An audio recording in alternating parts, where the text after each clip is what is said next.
Shalom Bapak Mama, saudara-saudariku yang diberkati Tuhan. Saat bertemu kembali di Suara Marturia, Rabu 8 Mei 2024. Hari ini kita akan merenungkan bagian firman Tuhan yang terambil dari Kisah Para Rasul 1 ayat 15 sampai dengan ayatnya yang ke-26. Mari kita berdoa. Bapa di surga, kami akan membaca dan merenungkan bagian firman-Mu. Firman-Mu adalah kekuatan bagi kami. Banyak kali kami gagal, kami tidak paham apa yang menjadi maksud Tuhan dalam hidup kami. Maka dari itu melalui firman-Mu kami akan dikuatkan. Mari berfirman kepada kami karena kami sudah siap untuk mendengarkannya. Amin. Kisah Para Rasul 1 ayat 15 sampai dengan ayatnya yang ke-26. Di bawah perikop Matias dipilih menggantikan Yudas. Pada hari-hari itu berdirilah Petrus di tengah-tengah saudara-saudara yang sedang berkumpul itu. Kira-kira 120 orang banyaknya. Lalu berkata, "Hai saudara-saudara, haruslah genap nas kitab suci yang disampaikan Roh Kudus dengan perantaraan Daud tentang Yudas, pemimpin orang-orang yang menangkap Yesus itu. Dahulu ia termasuk bilangan kami dan mengambil bagian di dalam pelayanan ini. Yudas ini telah membeli sebidang tanah dengan upah kejahatannya. Lalu ia jatuh tertelungkup dan perutnya terbelah hingga semua isi perutnya tertumpah keluar. Hal itu diketahui oleh semua penduduk Yerusalem, sehingga tanah itu mereka sebut dalam bahasa mereka sendiri Hakaldama, artinya tanah darah. Sebab ada tertulis dalam kitab Mazmur, biarlah perkemahannya menjadi sunyi, dan biarlah tidak ada penghuni di dalamnya, dan biarlah jabatannya diambil orang lain. Jadi harus ditambahkan kepada kami seorang dari mereka yang senantiasa datang berkumpul dengan kami selama Tuhan Yesus bersama-sama dengan kami. Yaitu mulai dari baptisan Yohanes sampai hari Yesus terangkat ke sorga meninggalkan kami untuk menjadi saksi dengan kami tentang kebangkitannya. Lalu mereka mengusulkan 2 orang, Yusuf yang disebut Barsabas dan yang juga bernama Yustus dan Matias. Mereka semua berdoa dan berkata, "Ya Tuhan, Engkaulah yang mengenal hati semua orang. Tunjukkanlah kiranya siapa yang Engkau pilih dari kedua orang ini untuk menerima jabatan pelayanan, yaitu kerasulan yang ditinggalkan Yudas yang telah jatuh ke tempat yang wajar baginya." Lalu mereka membuang undi bagi kedua orang itu, dan yang kena undi adalah Matias, dan dengan demikian ia ditambahkan kepada bilangan ke-11 rasul itu.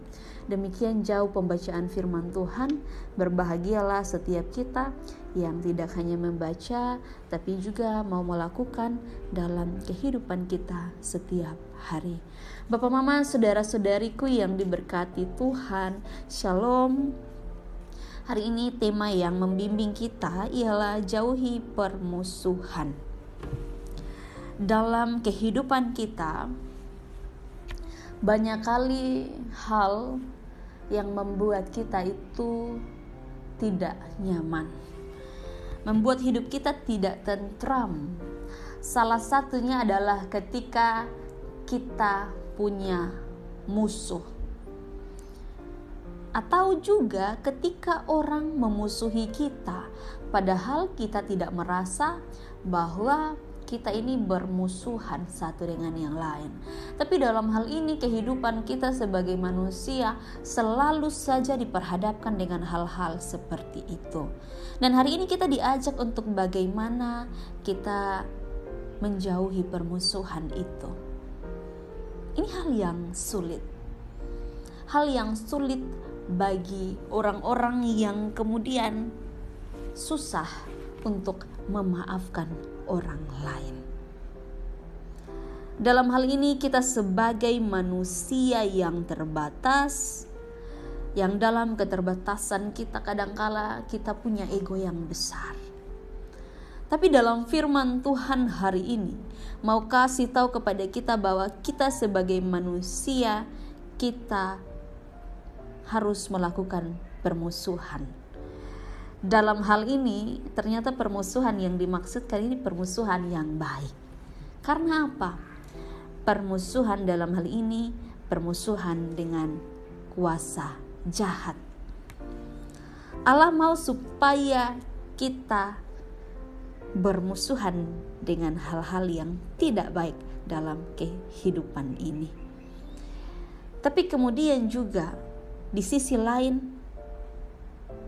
dalam kehidupan kita dengan sesama, kita diperhadapkan dengan yang namanya harus hidup damai dengan orang lain dan menjauhi permusuhan.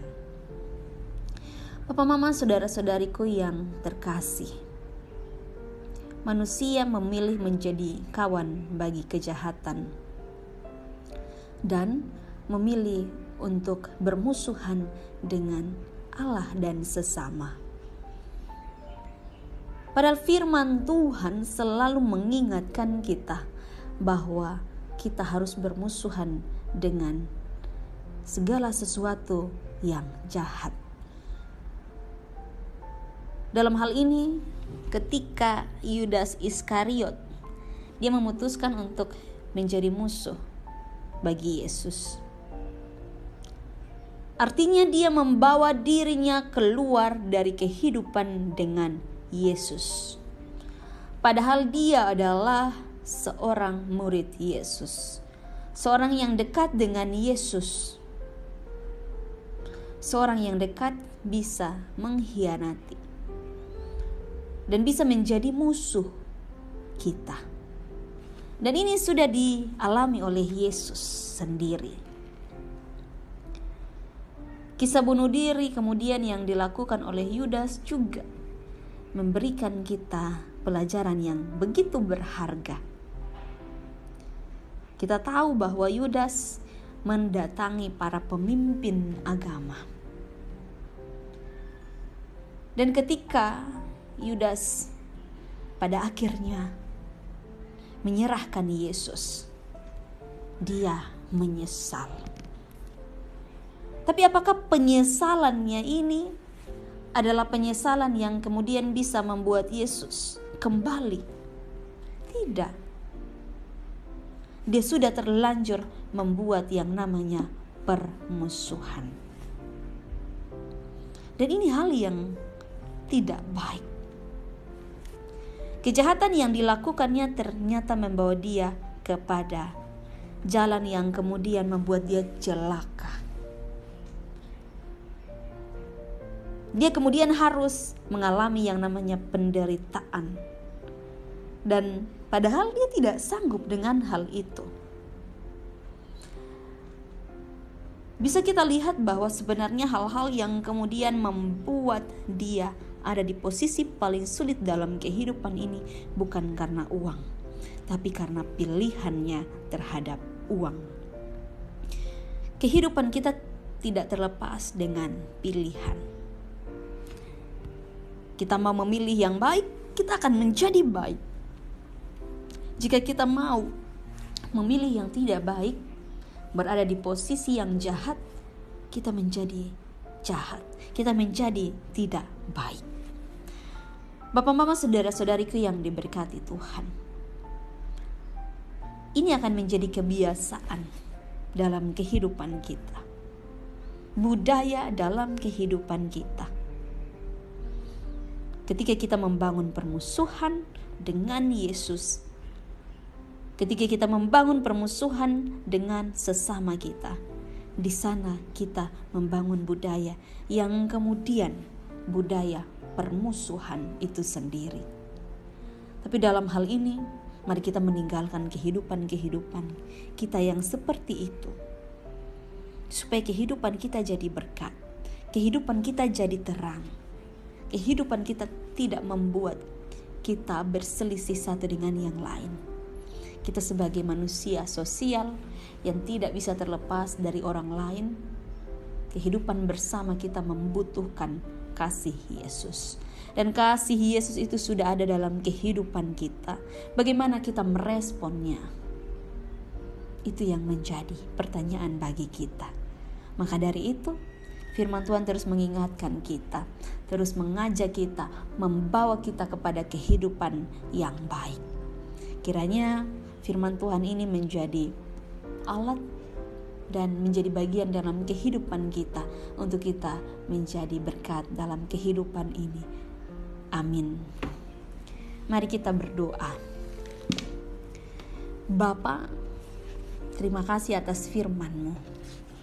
Kiranya firman ini menjadi suluh bagi kami dalam kami menapaki hidup ini. Mari memberkati kehidupan kami dari saat ini sampai selama-lamanya. Amin. Terima kasih telah mendengarkan suara Martoria. Tuhan Yesus memberkati kita semua. Sampai jumpa.